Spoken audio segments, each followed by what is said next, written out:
There was one house in particular that would have a vendetta against Gregor Clegane, the same house that his sons squired for, House Martell. What colors did they wear? He scratched at his beard for a moment. Purple, white, and grey, banded on their shields. Ned swore loud enough to shock his oldest friend. They're my sons. Sons. My bastards. Recognition dawned upon Robert's face. The children with Lady Ashura. Are they truly old enough to be fighting in a tournament?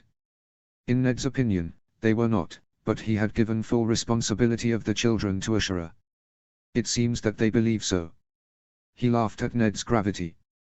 I'll never understand how you were lucky enough to get between her legs. Lucky, Ned.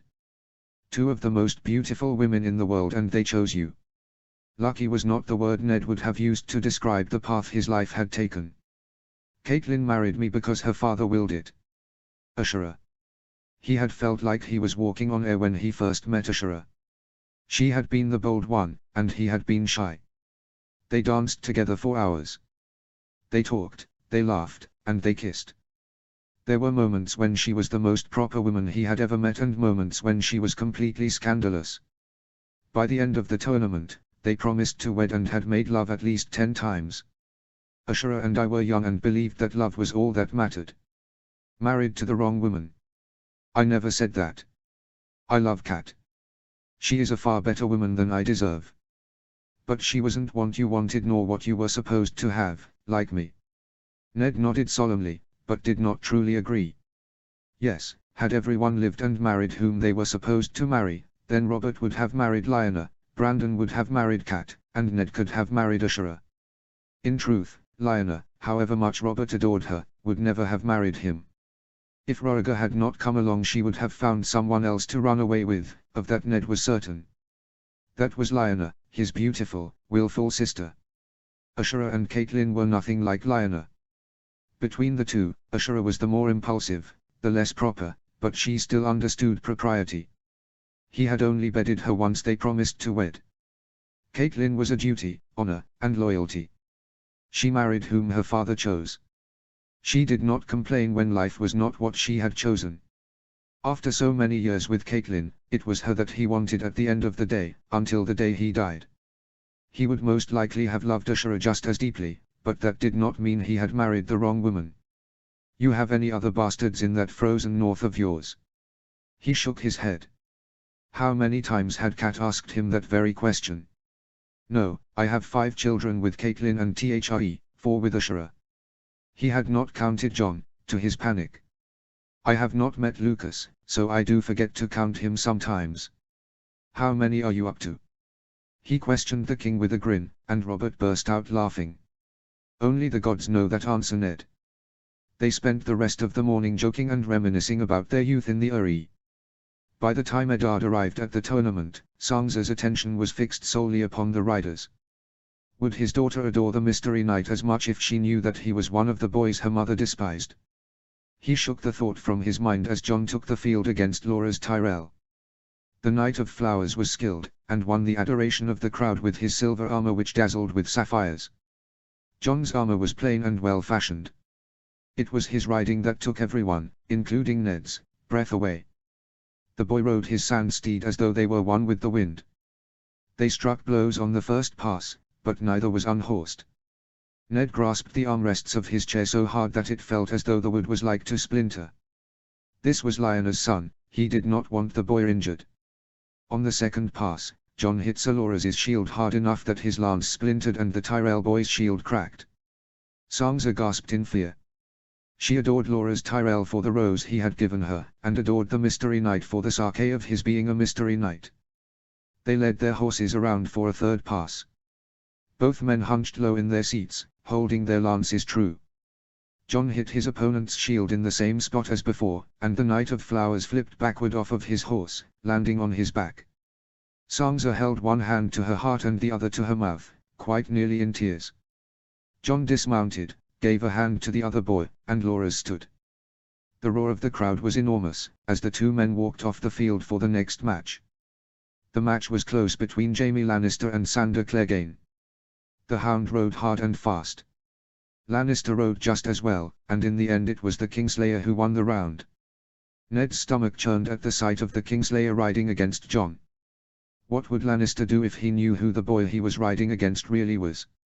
Would he kill Jon on the spot? Would he bend the knee to the son of the prince whom he had once served?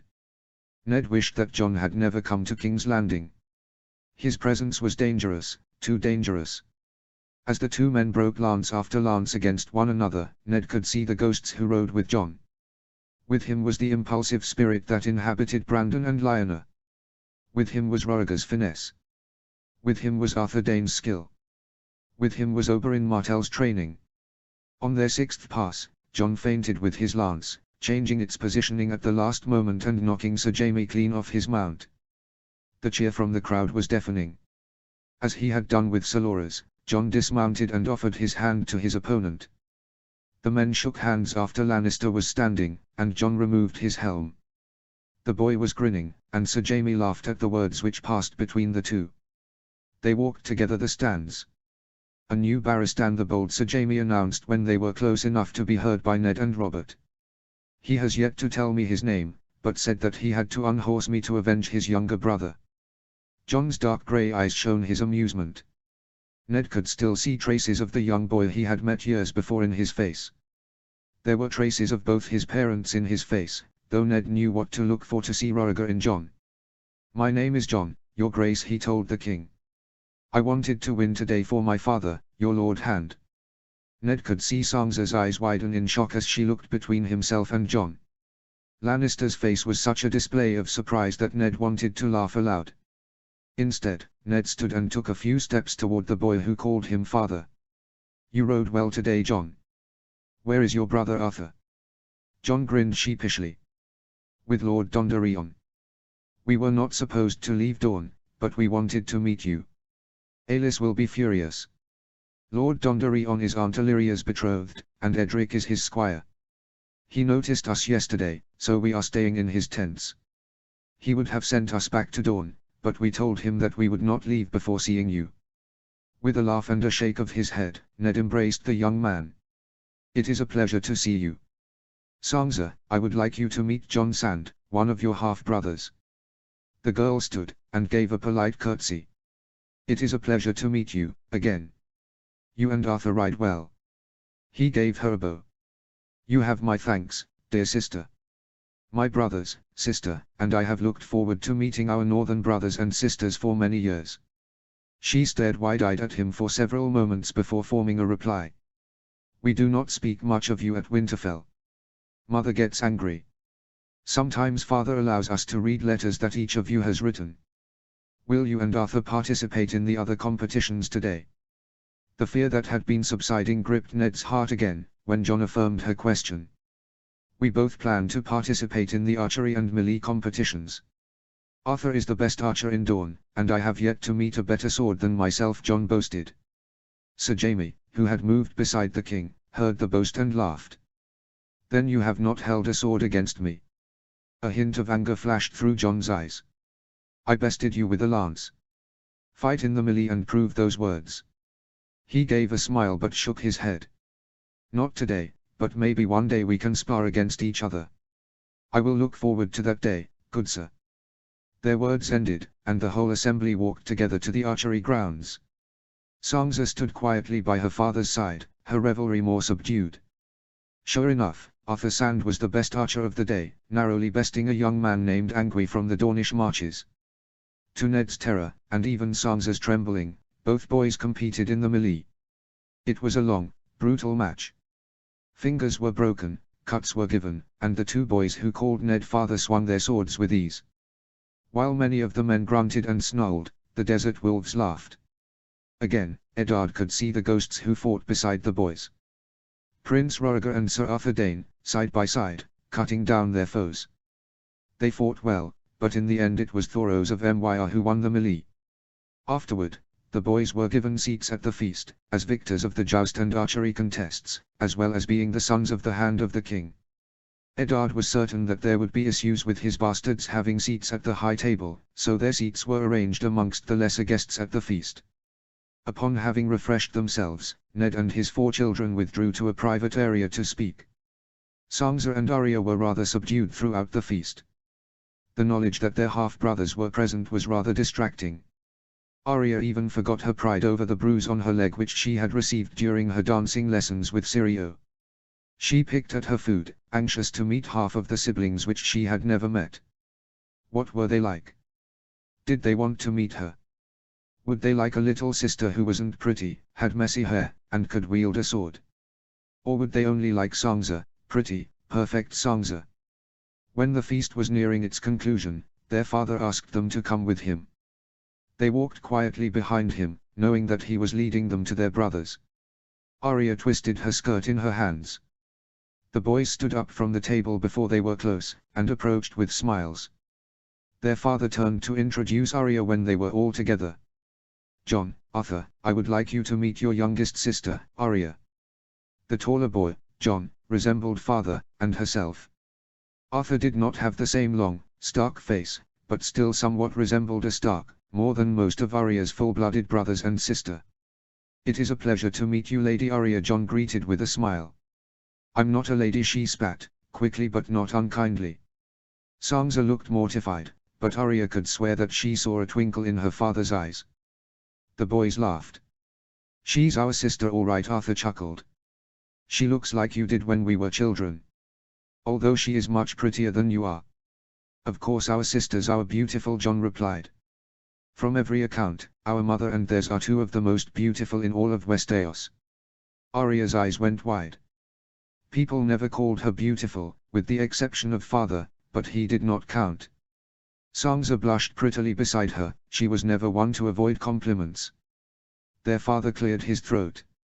"I was hoping that we might all speak more privately." "Of course, Father," Jon responded. "Lord Dondarrion's tents are nearby, and that is where Arthur and I are staying." Jon took Sangza's arm, and Arthur took Arya's as they walked toward the tents. Forgotten was any apprehension Arya had about meeting her half-siblings. Arya quickly discovered that Arthur had a talent for making her laugh. She had been quiet and serious until he began to make the most ridiculous faces at her. Brothers, 2 more brothers to get to know. Arya had known about her half-siblings for a few years, and had written to them irregularly. Meeting them, however, was not something she had really considered. Mother never wanted them to be mentioned, so they seldom were ever spoken about. Arya always assumed that they could never come to Winterfell. Arya wondered why her mother hated her half-brothers and half-sister so much. Arya also wondered why her mother hated crooked stitches, torn dresses, and Arya wanting to fight with swords. They arrived at Lord Beric's tents a short time later and were greeted warmly by the guards of Houses Dane and Dondarrion. Jon led them all into one of the large tents. There were 2 chairs in the tent, which the girls were offered and accepted. Jon and Arthur took seats upon one cot and Lord Stark sat upon another cot. "Welcome to our temporary home," Arthur announced as he sat. "Why were you not around to watch our games today and yesterday?" Arya flushed. She had been practicing with Sirio, something which Sangza did not know about. I have dancing lessons." "What sort of dance do you learn?" Jon inquired. "Bravo seawater dancing." To her horror, both of the boys laughed. Sangza regarded them strangely, uncertain of why they were laughing. "That is a type of dance we know well," Jon replied. "Tell me, are a fast learner?" Arya beamed. "I think so, most days anyway. Sirio is a good trainer. He is teaching me how to see, really see, what people are doing. He is teaching me to be a sword." "A sword?" Sangza questioned in confusion. Arya clapped her hand over her mouth as the boys laughed and their father smiled. "Bravo seawater dancing is a style of sword fighting," he answered. It was Sangza's turn to cover her mouth in shock. "Arya, I am betrothed to the prince. What would people think if they knew my sister was learning to use a sword?" "Sweeterling, I am the one who hired her trainer. If your sister is happy and you are happy, then I am content. I do not concern myself with the whisperers in the court. They spend far too much time gossiping and far too little time concerning themselves with their own problems." "Yes, father," she murmured in reply. They shifted in awkward silence for a few moments before Arthur broke the ice again. "Arya, would you like to practice with our cousin Edric? He is not much older than yourself and is also trained in that style of sword fighting." "Yes. I mean, may I, father?" As long as Lord Beric is amenable to the idea of his squire joining you, I see no harm in the idea. Thank you. Edric trains with our brother Lucas. John and I train with our sister Alysanne. Alysanne fights with a sword, Arya asked. She's almost as good as John. Have no fear, Sansa, she is also a lady. Sansa's cheeks nearly matched the color of her hair. I did not mean to offend anyone. There is no offense, sweet sister, John offered. I am certain that our Dornish ways are quite unusual to our northern kindred. We would love to know both of you more, and have wished for many years to meet you and our brothers. I'm glad that you are here, Arya responded before an uncomfortable silence fell again. I miss my brothers. Bran woke up, but he wasn't able to say goodbye to us when we left Winterfell. The boys tensed. What happened, they asked as one. Lord Stark's lips pressed together in a grim line. He fell from one of the towers of Winterfell. He was unconscious for some time, but has now awoken. He will never be able to walk again. Arthur looked between his father and sisters. I am terribly sorry to hear that. Hopefully we may meet him as well one day. Their father's answer was not the most positive of replies. We will see what can be done, my son, was all he said. Arthur inclined his head somewhat sadly, but pressed on. All of you, and our brothers, are welcome to visit us at Starfall whenever you wish. As future queen, it would be good for you to become acquainted with Dorne. Sansa's normally impeccable manners were not quite made for her present situation. She stared, wide-eyed, at her half-brothers for some time. I believe that you are correct. It would be a pleasure to visit Dorne and Starfall, whenever father believes is appropriate. It was their father's turn to shift awkwardly in his seat. We will discuss that later. The night wore on in much the same manner. They spoke in short bursts and then faded into uncomfortable silence. When Lord Beric arrived with Edric, the conversation was easier and less focused on their unusual family situation and more on swords and Dorne. In the end it was decided that Lord Dondarrion and the boys would remain in King's Landing for a few more weeks so that they might all spend time with one another. The following morning they settled into an inn near the Red Keep. Their time of peacefully getting acquainted was rather short-lived.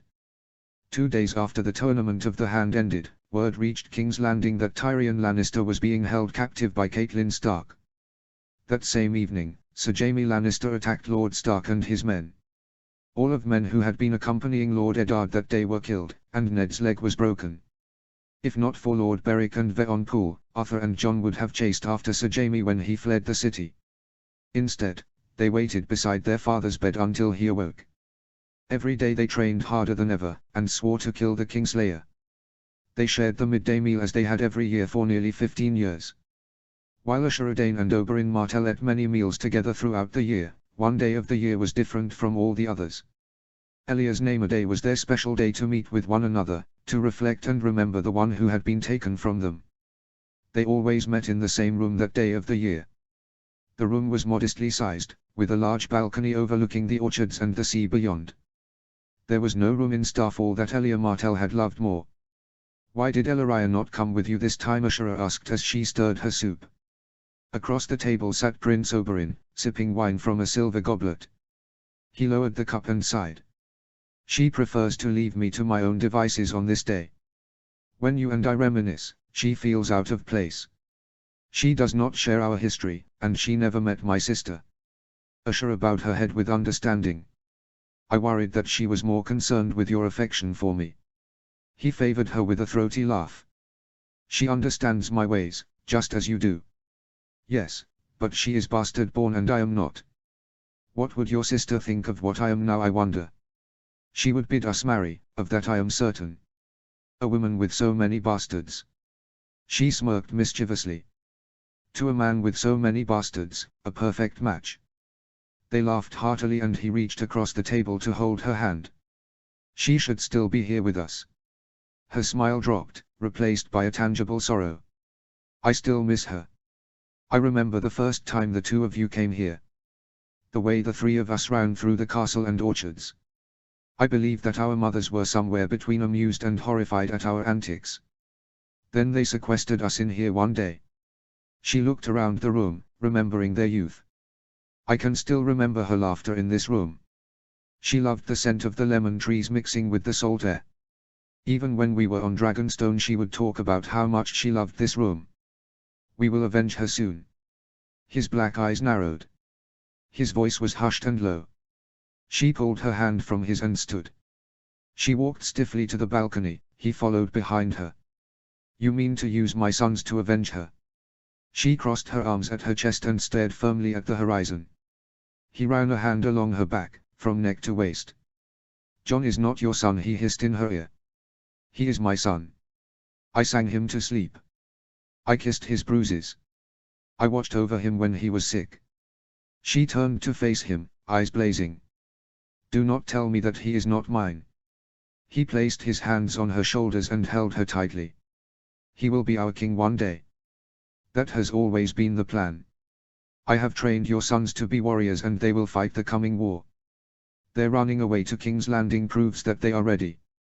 All that it proves is that they wanted to meet their father and sisters. They are young and impulsive. Even if they are ready to fight a war, is the rest of Westeros. Can you guarantee that Dorne would have enough support? Patience. I am weary of patience. Too long has the blood of my sister and niece and nephew cried out for vengeance. Do you not feel their loss? Every night I hear their screams for justice. Do you not hear their cries? Tears spilled slowly from her eyes. Can the blood of Arthur and Jon in battle bring justice for the murders of Elia, Rhaenys, and Aegon? Would your death in battle bring justice? If Dorne raises its banners alone we would all die. Martell and Dane would be extinguished.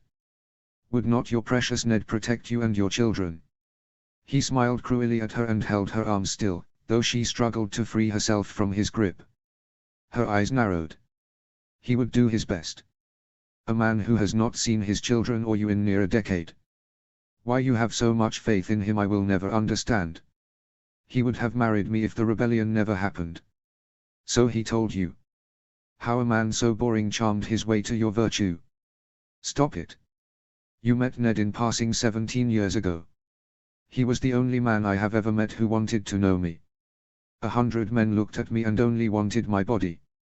He looked at me and wanted my heart. He released a hand from her shoulder and ran it along her cheek, brushing away her tears with the motion. And me. She laughed. You stole my first kiss when I was 14 years old and you insisted that we still play in the water gardens. He grinned salaciously at her. I would have stolen more if Elia had not found us. She scolded you quite soundly if I recall. She forbade me from ever trying to dishonor you. You never have, she breathed, holding his piercing gaze. He pulled her close and kissed her hard. She wrapped her arms around his neck, holding on to him as his hands ran the length of her back. Eventually they pulled apart, lust filling their eyes. She took his hand and led him from the room to her chambers at the end of the corridor. It was their way of remembering and forgetting, as it had been for 15 years. The first time they had shared a bed, Ashura had been several months pregnant with Arthur. Ashura had never seen her trysts with Oberyn to be out of love, though they did care for one another. There was a certain sense of comfort Ashura drew from her closeness to the Red Viper of Dorne. If either of them had lived their lives according to how their parents would have wished, there was a fair chance that they would have been wed. However, with her 4 bastards and his 8, neither of them were seen as being marriable. Not that either had any particular interest in marriage in their present situations. Some time later, when they were still abed, their conversation turned back to the children. She lay on her stomach, stretched across the bed. He sat beside her, running a lazy hand along her spine. Alis needs to visit Sunspear soon, though I am considering waiting to have her go until the boys return. Why does she need to go? We are trying to broker a contract with one of the spice merchants.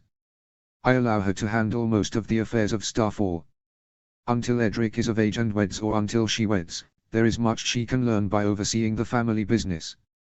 Including your trade agreements. She made a sleepy, affirmative sound. Only with new contracts. I sit with her when we renegotiate with our current merchants. In a few years Edric will attend those meetings as well. Typically I have one or both of the boys go with her, but as they are away. Would you like me to go with her? She turned so that faced him and smiled. If you wish, my prince. He laughed and pressed a gentle kiss to her lips. I could bring Jon and Arthur back from King's Landing instead.